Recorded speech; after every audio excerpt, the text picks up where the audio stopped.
This is a story from my uncle and my dad that they've told countless times at family gatherings, and it still creeps us all out just as much.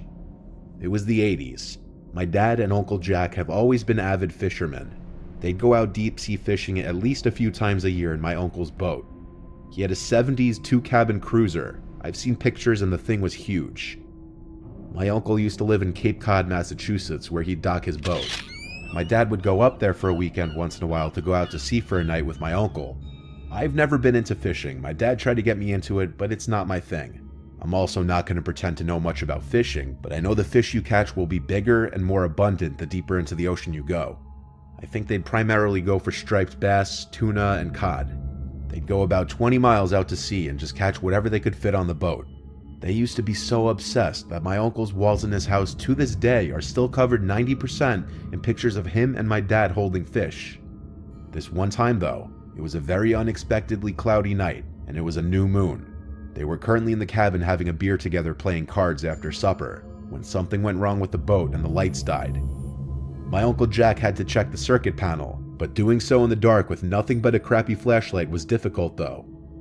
Upon checking the circuit panel, my uncle learned that something caused two of the fuses to blow, inconveniently eliminating almost all the lights on the boat, including the running lights. They didn't really have much of a choice other than to call it a night early and wait till dawn to head back to the shore. But within an hour was around the time they started to hear a humming type sound coming from around 20 meters in the horizon. They went out onto the deck of the boat, and my dad always says it was nearly impossible to tell if his eyes were open or closed. That's how dark it was outside. There was a strange humming sound coming from behind the boat. Both my dad and uncle stepped to the stern of the boat, and they realized the humming sound didn't sound like any kind of fish. They said it sounded like a person groaning. But even with the flashlight, they couldn't see beyond maybe 5 meters in front of them. It was starting to rain, so the two of them went inside the cabin. It would have been a horrible idea to try to drive the boat in pitch blackness in the rain, so they went to sleep. The next morning, at the crack of dawn, my uncle woke up my dad and told him to come outside to the deck. Through the thick fog, they could see another boat floating in the near distance. My Uncle Jack drove the boat closer to the vessel and then blew the whistle he had on board to try to get anyone's attention who may have been in the cabin. The boat looked like it could have been abandoned though, so attaching a rope from one boat to another, my uncle jumped onto the boat and the cabin door was unlocked. He stepped down into the cabin and smelled the disgusting, sickening smell of death. He saw a man hanging by a rope in the cabin. He ran back out and back onto his boat and tried to throw up into the water.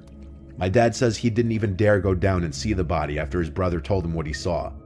My dad and Uncle Jack marked their current coordinates and contacted the nearest Coast Guard station through the VHF radio. The Coast Guard was there within an hour, and only then did my dad and uncle head back to the shore. They still don't know what the humming sound they heard was. This story really still haunts my uncle the most because he's the one who actually saw the dead body. They definitely together hold the scariest fisherman story I've ever heard.